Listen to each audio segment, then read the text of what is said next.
Well, spending pre-season in Perpignan would seem to be a masterstroke for Castleford. They've had temperatures up to a balmy 20 degrees here in what's been an extraordinary winter, even by south of France standards. But head coach Terry Matheson has something new to deal with for 2010. It's expectation after they finished in the playoffs last time around.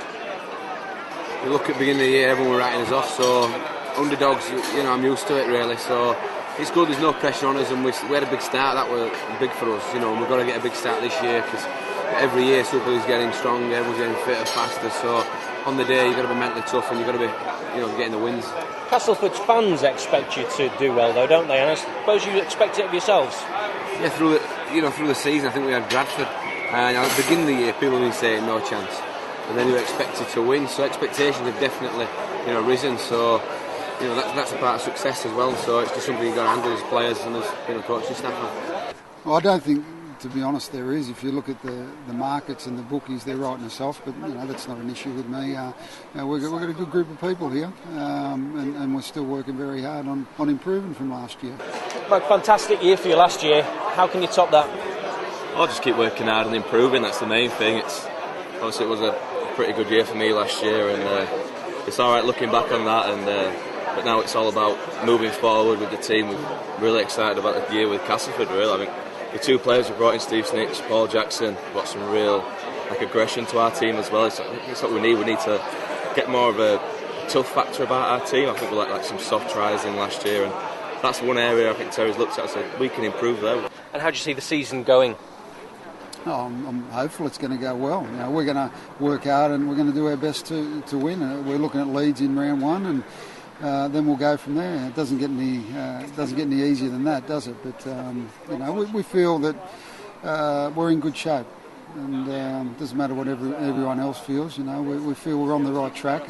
We haven't made too many changes. We brought Steve Snitch and Paul Jackson in, and again I think they showed tonight they're going to make a difference to us. So I'm really pleased. We've got some quality young talent that's a few of them got a chance tonight as well, and I'm really excited about the season.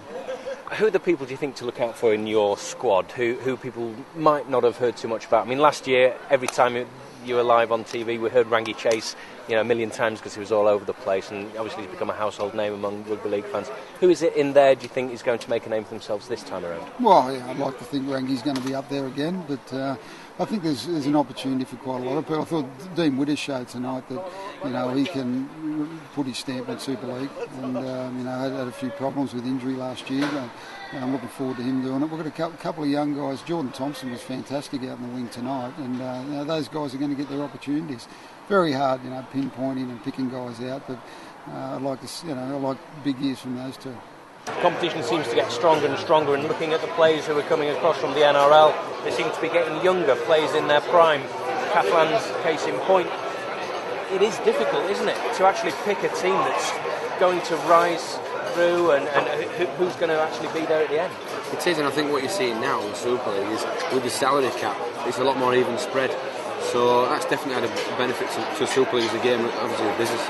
But the key for the game, I believe, is the youth structure. Bringing through, and I know at Cass, over the years it's a breeding ground around there, and we're getting shown today two debutants with Ollie Holmes and young JD coming through, so it's great for the young ones to get a game. Michael Shenton, let's talk about him while we're on the subject. I mean, he played for England, and just look at the difference when he went off injured against Australia. They sensed a bit of a weakness down the side, and they really took their chance, didn't they? How much has he improved over the last couple of years? I remember Shenny when he was first at the club, and he was coming to Academy 21s, he was just on the fringes, and you could tell then he had a bit of class about him, and his footwork is phenomenal really, so he's a good reader of the game, and he's an asset to the club, and it just shows the kids that are coming through now it's something to aim for, and it shows you people that Cass can play for Great Britain. Who are the teams to watch, do you feel? Obviously people are going to say Leeds, aren't they, but who do you think are the ones that are going to be up there challenging? That's a real tough one. You got teams like Warrington, Bradford, Hull FC and Harlequins who all missed out in the semi-finals last year, so Warrington, they feel they're one of the top four sides, and Hull FC got Sean Long in there now, so very hard to pick them out. Obviously Leeds are the benchmark, and Leeds, to be honest, look stronger, with Greg Eastwood and Danny Badiris only played half a year, so very hard to pick. I think they're all going to be tough. So what can we expect from Castleford? A little bit tougher, but still the sort of flair that we were seeing from the likes of Rangi Chase and yourself? Well, I think we've got to keep that flair. I mean, that's why the fans like to come and watch us, I'm sure. I think away fans like to come and watch us as well. I mean, watching Rangi Chase play is one of a kind of player. So, yeah, obviously, Rangi's not here today, but he's really looking forward to New Year. And, yeah, hopefully, we've just got to keep working on the little things. That's what we build our performances on. And just working for each other, scrambling like crazy. And hopefully, yeah, we're excited about the new season, yeah. And you were delighted, I'm sure, to get off British soil and head down to the south of France for your pre-season. Oh, it was a bit of a dodgy start, to be honest. To get out the snow was nice, and then we were stuck at Leeds Bradford Airport, and we got delayed by about 4 or 5 hours, and all the lads were here we go. But once we got here, a few of the lads were looking on their iPhones through the week saying, the weather's only 6 degrees, 7 degrees. We got over here and 16, 17 degrees first day, sun shining. Beautiful, so yeah, training's been fantastic, really. Tell me about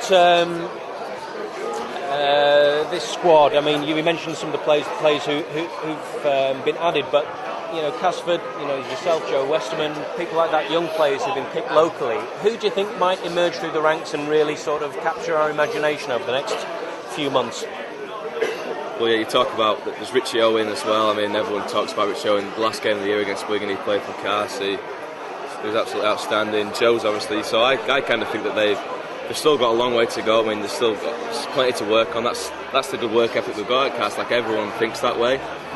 And yeah, we've promoted quite a few young guys instead of bringing people from elsewhere in. We've got our own guys coming through, and that's the way the Super League has to be at the minute with a franchise system. So we've got a couple of guys, Ollie Holmes, John Davis, and Johnny Thompson, especially the little redhead on the wing you've seen today. He's got plenty of talent, plenty of raw talent, but they've all got a long way to go, and it's exciting times now at Cass. So Castleford leave their south of France training camp on a high after getting a win against Catalan Dragons. Who knows what 2010 will bring for the Tigers? One thing is for certain, they couldn't have a tougher start. Round 1, they face champions Leeds Rhinos.